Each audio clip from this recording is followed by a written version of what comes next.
less. There's more humidity in the air, so we're hoping for a much less aggressive fire behavior. Don't be surprised if the fires still expand somewhat.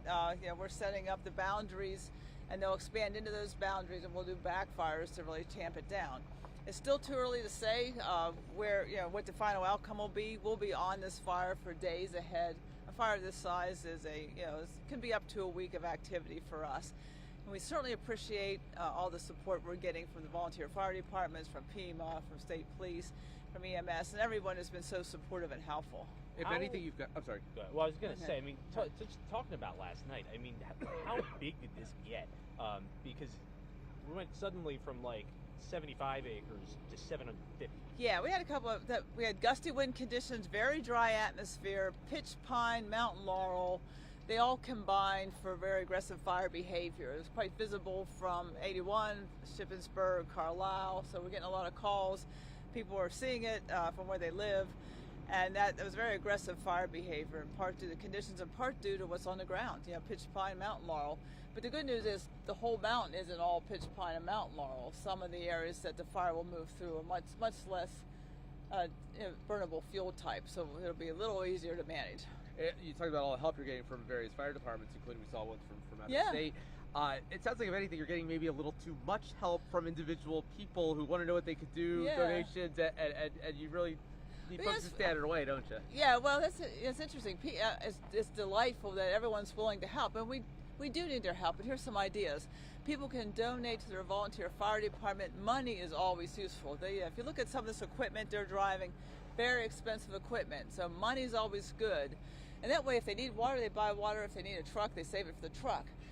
You can write thank you notes to your volunteer fire department. Your school kids can write thank you notes. You can put signs along the road. That really means a lot. You know what? I'm very proud of our DCNR staff, too. I wouldn't mind seeing some cool signs for our great DCNR staff who've been on this site now day 3. I realize the answer to this question could sound scarier than it is the way this works, but containment right now, percentage-wise, where are you? It's not contained right now. Yeah, we're actively working to contain it. We're managing it. So no percentage right now on where we're at right now with the containment? No, we have no containment at this point. And I guess a lot of people ask this question, but containment means there's nothing smoldering, right? Right, and it means it's got a really good boundary that it's not going to get past. And so we're not prepared to say we have containment at this point. The conditions are a little bit, back and forth. We had a little bit of rain. There's more moisture. However, there's a little bit of wind.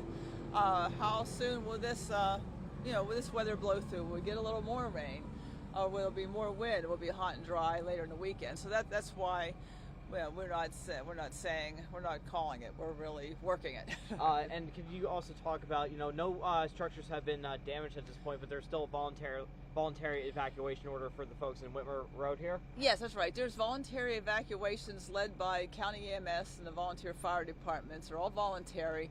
But if people want that sense of security and out of abundance of caution, that's certainly available to them. And it's certainly if you have respiratory issues, you're going to smell smoke around here, you sleep better, you're somewhere else, that's why it's voluntary.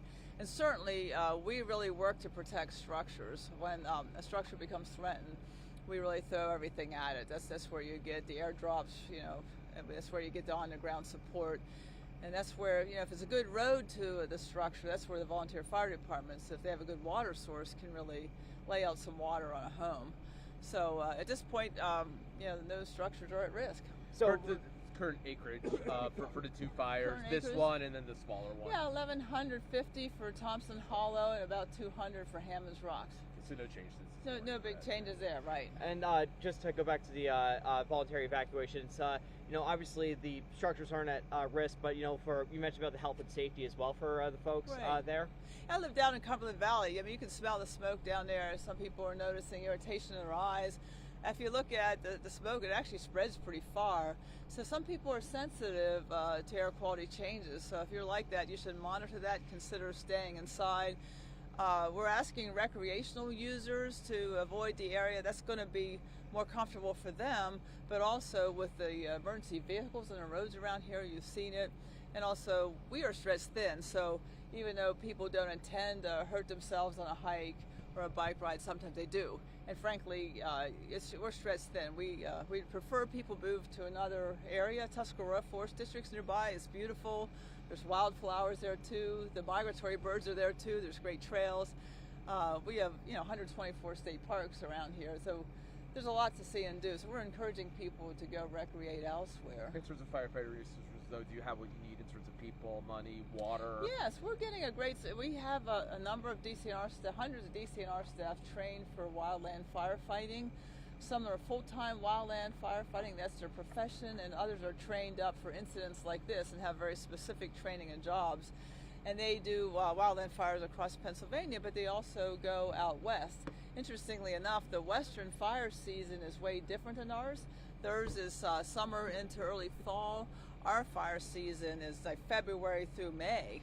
So we have a spring wildfire season. We're right in the middle of it, which is why we're emphasizing, please, no open burning, no debris burning, no open burning. If you're aware of one, call for help. Don't try to go it alone if there's a brush fire. Every year we see civilian fatalities of people trying to put out their own fire because maybe their burn barrel got away from them or a brush fire got away. So call 911. If you see a fire, we respond. Local volunteer fire departments respond. But the main thing is, if you don't burn, then that won't happen. And then what's sparking equipment? Even things like a trailer train dragging on a road can spark. And when it's dry, like it's been, and when it's hot, that can start a fire. So we got to be really careful. And the fire season in Pennsylvania will ease up as soon as it's all leafed out. So throughout the state, that's a different time. Mid-May through almost June 1. So we have a little ways to go yet before we're out of the woods, so to speak. Any early thought of what might have caused it? We know the vast majority are human something or another. Yeah, the vast majority are human caused. They're everywhere from campfires to equipment to arson to burn barrels to get away. And our investigators will be determining the cause once the dust settles. We focus on that after the dust settles. How many? I'm sorry. Go ahead, Tom. Do you anticipate that this was man-made, though, just given how it spread, where it started? I haven't heard that. I'll leave that to the experts to answer that, given the evidence they've collected, given what they've heard from folks on the ground. Obviously, not your first fire or your 100th that you fought, but I guess this is one of the bigger ones. I have to say. Yeah. Well, that's what I was going to ask. Yeah. What's different? What's particular to this one? What's new? What's different? What's unusual? Well, it's big for the Michaux. I don't remember one as big in the Michaux. There may have been in the past. Out in the Poconos region, where there is like a lot of mountain laurel, there is rhododendron, and there's dry soil conditions. We have bigger fires.